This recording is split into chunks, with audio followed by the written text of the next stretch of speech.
نہ اجاز سے تھی، نہ نواز شریف سے، نہ کسی اور سے. ہمیں یہ ملک عزیز ہے، ہمیں یہ ملک عزیز ہے. اس کی سرزمین میں ہماری مساجد ہیں. اس کے ایک بہت بڑے حصے پہ پشتون اپنی آبائی زندگی پہ اپنی افتخار روایت کے ساتھ زندگی گزار رہا ہے. ہم نے کبھی یہ گڑبڑ نہیں کی. ہم نے اس فوج کو پاکستان کا فوج کہا جو پنجاب کے 4 ضلعوں کی فوج ہے.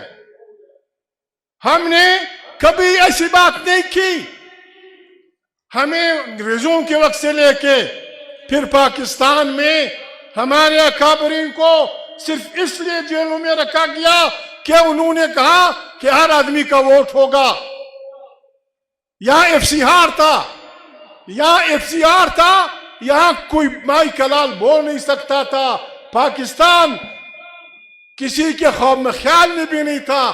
1929 میں عبدالصمد اچکزئی وہ اپنے آپ کو ایک بیوہ کا یتیم بچہ کہتا تھا. اس نے کسی یونیورسٹی میں تعلیم حاصل نہیں کی تھی. وہ بڑے دینی عالموں کی سربراہی میں کی رہبری میں اپنے گھر میں اس سیاسی وہ پھلا پھوسا تھا. اس نے کبھی کسی سیاسی جماعت کی نہ دیکھا تھا کسی پارٹی کو، نہ کسی لیڈر سے ملاقات کی تھی. وہ اپنی سندوش میں لکھتے ہیں کہ جب میں گھر کی ذمہ داریوں سے آیا اور یہاں پھرا علاقوں میں نے پشتونوں میں جو بربادی دیکھی، جو مشکلات دیکھی، میں ذاتی طور پہ اس نتیجے پہ پہنچا کہ پشتونوں کی یا بلوچوں کی یا ہمارے ہندوستان کے عوام کی بربادی کی وجہ خارجی حکمرانی ہے. اور میں نے اپنے ساتھ 2 وعدے کیے کہ اس سرکار کی میں نے نوکری نہیں کرنی، اور اپنے سیاسی مقاصد کے لیے خان عبدالصمد خان اچکزئی کے سیاست کے 3 بڑے وہ تھے. وہ سامراج دشمن تھا، وہ فیوڈل ضد تھا، وہ جمہوری آدمی تھا. آپ ہمیں اس لیے جیلوں میں ڈال رہے تھے کہ ہم نے ایک ووٹ کی بات کی، ہم نے پارلیمنٹ کی بات کی، اور پھر جب پاکستان بنا تو شریف آدمی کو خان عبدالصمد خان کو یعنی الزام یہ تھا بلوچستان سیفٹی ایکٹ تمہاری وجہ سے امن کو خطرہ ہے، لہذا تم 6 مہینے جیل میں رہو گے. دنیا جانتی ہے. آج لوگ چیخ رہے ہیں کہ ہمارے ساتھ یہ ہوا، ہمارے ساتھ یہ ہوا. میڈیا والوں، ہم بچوں کو، ان کے بزرگ بھائی عبدالسلام خان کو، ہم خاندان والوں کو مہینے میں صرف 1 خط لکھنے کی اجازت تھی. اور حکم کیا تھا؟ طالب خان آپ ان باتوں کو جانتے ہیں. ہمیں حکم تھا کہ خط direct C I D Quetta کے دفتر بھیجنا ہے. باپ کو خط، باپ کو بچے خط بھیجے، بڑا بھائی چھوٹے بھائی کو خط بھیجے، بیٹی باپ کو خط بھیجے. ہماری والدہ لکھ نہیں سکتی تھی. ہمیں حکم تھا عبدالصمد خان اچکزئی فلانا جیل قیدی بمعرفت سی آئی ڈی کوئٹہ. یہ تماشے ہمارے ساتھ ہوئے. اس لیے ہمیں ڈیموکریسی عزیز ہے. ہم ڈیموکریسی پہ، آئین کی بالادستی پہ، پارلیمنٹ کی اختیار پہ کسی سے کوئی کمپرومائز نہیں کریں گے. اور پاکستان ڈوب جائے گا. پاکستان ڈوب جائے گا اگر پاکستان میں آئین کی بالادستی کی بات نہیں کی گئی. پاکستان کے بچانے اور چلانے کا ایک ہی راستہ ہے. پہلے ہم تجویز کرتے تھے، اب ہم مطالبہ کرتے ہیں. الیکشن سے پہلے اگر کسی کو پاکستان عزیز ہے، اور یقیناً عزیز ہے، الیکشن سے پہلے تمام پاکستان کے اسٹیک ہولڈرز کی، جس میں ججز بھی ہوں، اخباروں والے بھی ہوں، عالم فاضل لوگ بھی ہوں، اہل عقد بھی ہوں، علماء بھی ہوں، سیاسی بھی ہوں، کاروباری بھی ہوں، سب مل کے 3 دن تک اس ڈوبتے ملک کو بچانے کے لیے سوچیں، اور ایک جمہوری رائے عمل کے اس پہ آ کے پھر الیکشن کا اعلان ہو۔ ایسا نہیں ہوگا۔ پوچھا جا رہا ہے فلانے کو فلانی سیٹ، فلانے کو فلانی سیٹ، جس کو بھی دینی، ہمیں کوئی سیٹ نہیں چاہیے، کوئی سیٹ نہیں چاہیے ہمیں وہ سیٹ چاہیے جو ہمیں عوام دے گی، جو ہمیں عوام دے گی۔ میں نواز شریف سے ریکویسٹ کرتا ہوں، بلاول سے کرتا ہوں، مولانا فضل الرحمان سے، تمام سیاسی پارٹیوں سے کہ خدا کو مانیں، اس ملک کو بچائیں، اس ملک کو بچائیں۔ اس کا واحد راستہ، واحد علاج یہاں ایک آئینی حکمرانی ہے۔ پاکستان بحران میں گر چکا ہے۔ ہم پاگل نہیں ہیں، ہم پاگل نہیں ہیں کہ ہم خدا نخواستہ یہ چاہتے ہیں کہ جرنیلوں کو پھانسیاں ہوں یا فلانا ہو، لیکن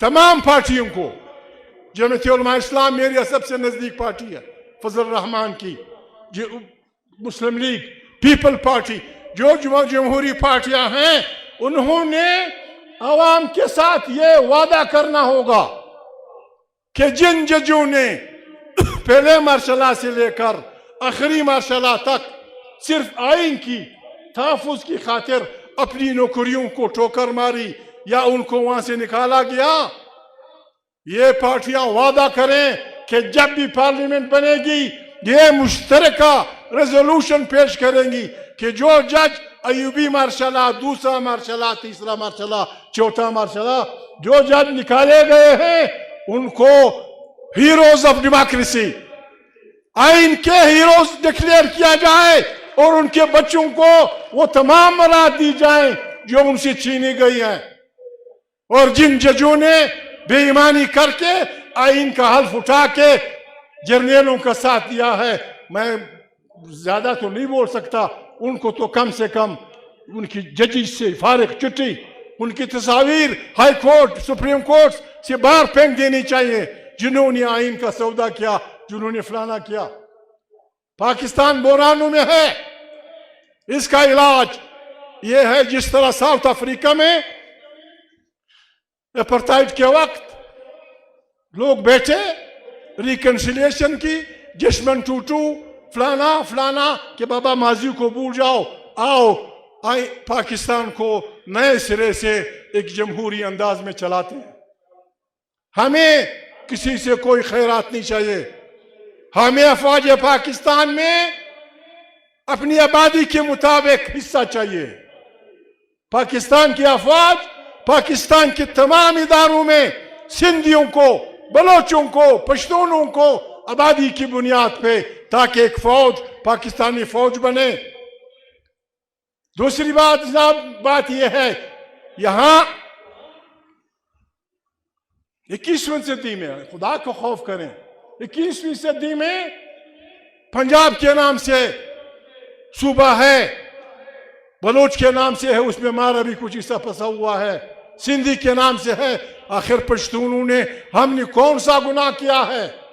انگریز کے ساتھ ہم لڑے تھے، انگریز کے ساتھ ہم نے مقابلہ کیا تھا، بندوق سے بھی کیا تھا، مرد آباد زندہ باد کی بھی کیا تھا، ٹھیک ہے، اس نے ہمیں تقسیم رکھا۔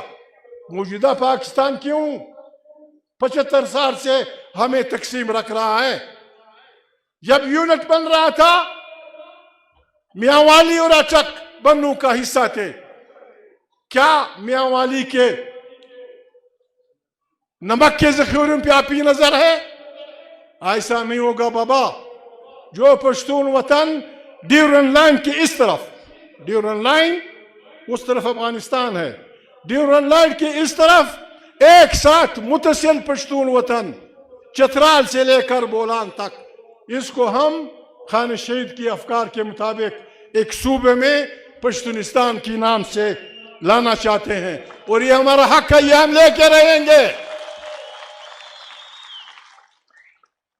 یہاں اگر تعلیم اپنی دینی ہے، مفت تعلیم یا جبری تعلیم، کم سے کم ابھی سے تو شروع کر دیں بیسک ایجوکیشن مادری زبان میں. سب سے خطرناک بات میں ریکویسٹ کرتا ہوں افغانستان سے بھی پاکستان سے بھی سنٹرل ایشیا کے سستی انرجی کے ذخائر پہ تمام دنیا کی نظر ہے اور اس کا سب سے شارٹیسٹ پاسبل سب سے سیدھا چھوٹا راستہ گوادر ہے. گوادر سے سنٹرل ایشیا تمام دنیا کی بندرگاہوں سے بہت نزدیک ہے. یہ پاکستان کے اور افغانستان کے حکمرانوں کے عقل کا امتحان ہے. اگر ہم نے غلطی کی جس کے آثار دکھائی دے رہے ہیں، اگر ہم نے غلطی کی خدا نخواستہ افغانستان پاکستان یہ سارا خطہ ان مست سانڈوں کی جنگ کا مرکز بنے گا. اس میں ہمارے بچے، ہماری عزتیں، ہماری عورتیں، ہمارے سر لاکھوں کی تعداد میں بالکل جس طرح شطرنج کے پیادے گرتے ہیں. یہ ہم نے بالکل دستبستر ریکویسٹ کرنی ہے، دستبستر ریکویسٹ کرنی ہے ہمارے افواج کے سربراہان سے، ہمارے سیاسیوں سے، طالبان سے کہ خدا کے لیے پاکستان کو اپنی پرانی غلطیوں کا بس اس پہ توبہ کرنی چاہیے. اسٹریٹجک ڈیپتھ افغانستان میں، اور افغانستان ہمارا 5واں صوبہ. یہ پاگلوں کی سوچ ختم. مولانا صاحبان سے میری ریکویسٹ ہے، مولانا صاحبان سے ہماری ریکویسٹ، مولانا صاحبان طالب حکمران سے مہربانی کریں. یہ وقت تمام افغانوں کی اور ادھر تمام پاکستان کے رہنے والوں کی مل بیٹھ کر علیحدہ مل بیٹھ کر ایک قومی فکر اور ایک قومی ارادہ، اس کے لیے ضروری ہے.